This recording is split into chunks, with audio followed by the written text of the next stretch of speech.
last night, Atlanta's most happening nightclub became the stage for a serious drama, one that almost turned into a full-blown fight. It all started with two well-known figures, Kirk Frost and young Jock, walking into the club, only to lock eyes with rapper Lil Scrappy, who was performing on the other side of the room. What seemed like a mild disagreement quickly escalated into something much more intense. The club was packed, the music blaring so loudly that you could feel the bass in your chest.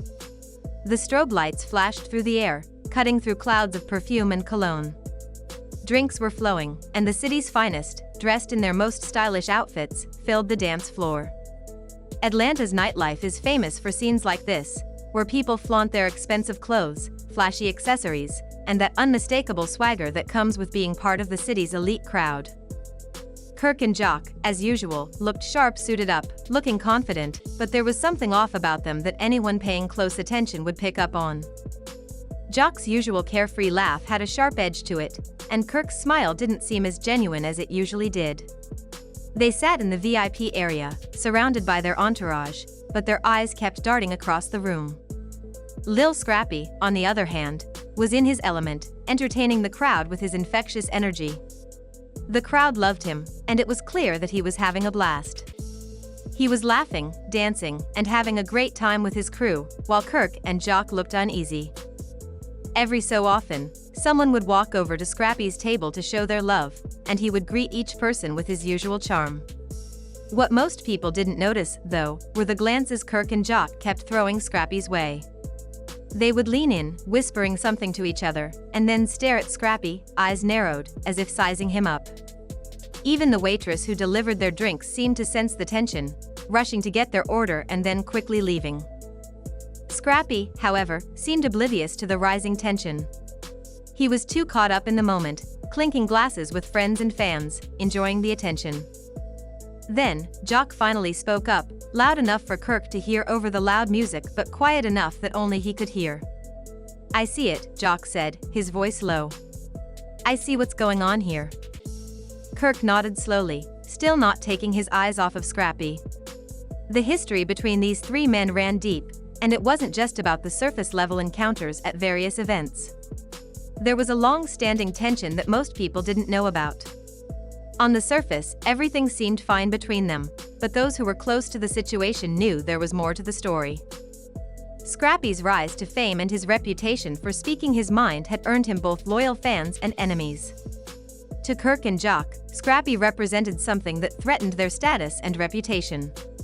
Maybe it was his growing popularity, or maybe it was the fact that he never backed down from a fight, but they both saw him as a challenge they didn't want to ignore. The tension reached a boiling point when the DJ dropped a new track, and the crowd went wild. Without warning, Kirk and Jock stood up and made their way towards Scrappy, cutting through the packed dance floor with purpose. People around them immediately sensed the impending conflict and began to step back, creating a bubble of space around the three men. Scrappy, still oblivious to the brewing storm, was enjoying himself with his friends when he finally noticed Kirk and Jock walking toward him. By the time he saw them coming, it was too late to avoid the confrontation. Kirk stopped just a few feet away from Scrappy, his hands in his pockets. The music seemed to fade as the tension thickened in the air.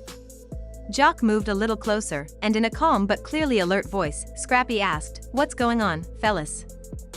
His crew immediately tensed up, moving in behind him for support. Some of them even stood up, sensing the gravity of the situation. Kirk gave Scrappy a long, hard look and then spoke slowly. "You've been running your mouth," he said, his voice cold. "You know exactly what I'm talking about." Scrappy tightened his grip on his drink, clearly thrown off but trying to maintain his composure.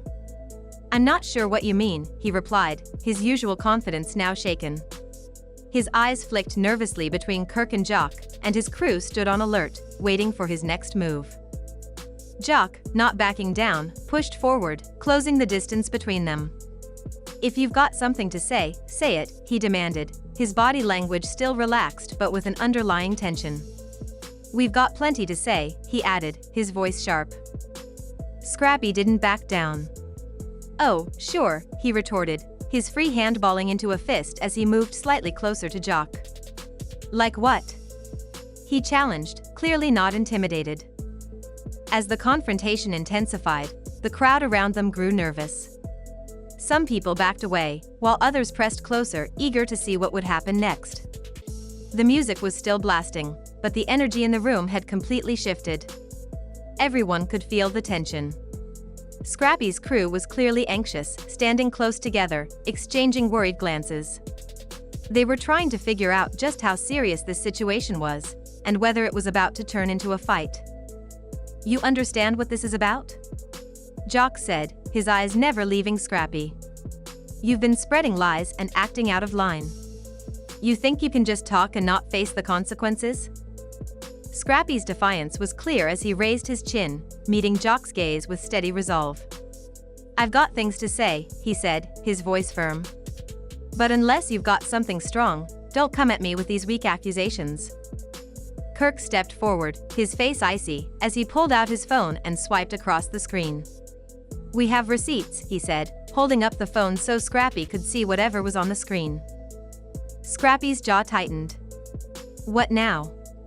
he asked, his voice low. "You're going to show me some messages out of context? This your proof?" Jock stepped up, standing shoulder to shoulder with Kirk.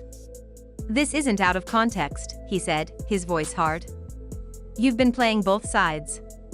Telling one story to everyone else and another to us. Now's the time to own up, or things are going to get worse." Frustration seemed to boil over in Scrappy, and he squared his shoulders, standing firm. "You think you can come in here and press me?" he said. "You're mistaken." Without warning, Kirk violated Scrappy's personal space, his voice dropping to a menacing whisper. "Keep talking, and you'll find out what comes next," he threatened. Scrappy didn't hesitate. "You don't scare me," he said steadily, despite the adrenaline pumping through his veins. For a moment, it looked like the situation would explode. Jock's hands were clenched into fists, and Scrappy's crew was ready to jump in. The entire room seemed to hold its breath, waiting for the inevitable. But just as things were about to escalate, a security guard stepped in between them, pushing Kirk back with a firm hand on his shoulder. "All right, that's enough," the security guard said, his voice authoritative. "Take it outside or sit down." Kirk didn't resist, but his eyes remained locked on Scrappy. Jock, though still defensive, eased up slightly. Scrappy exhaled slowly, feeling the immediate danger pass. "This isn't the place for this," the security guard warned, motioning for Kirk and Jock to return to their booth.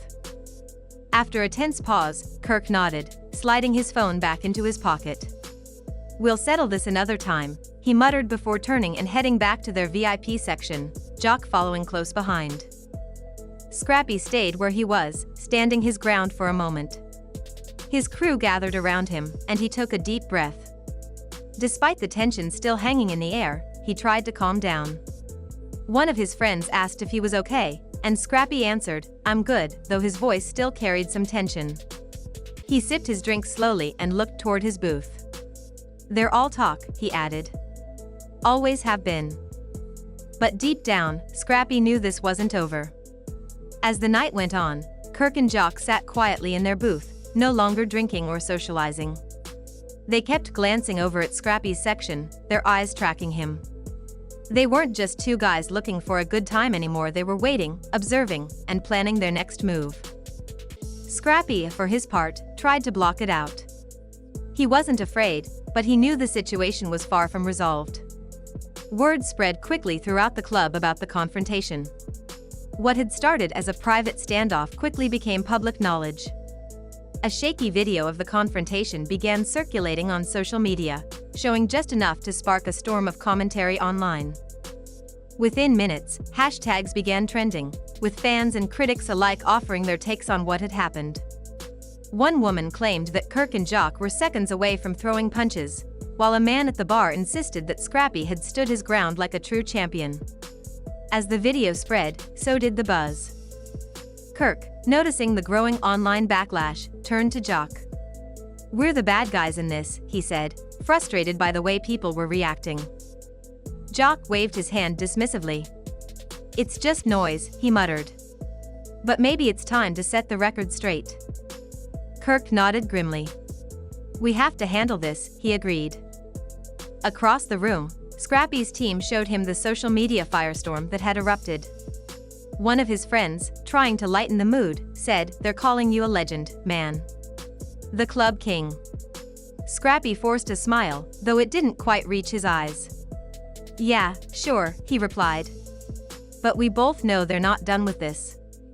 They're just getting started." As the night came to a close, Kirk and Jock finally stood up to leave. Neither of them had spoken much since the confrontation, but the tension between them was thick enough that words seemed unnecessary.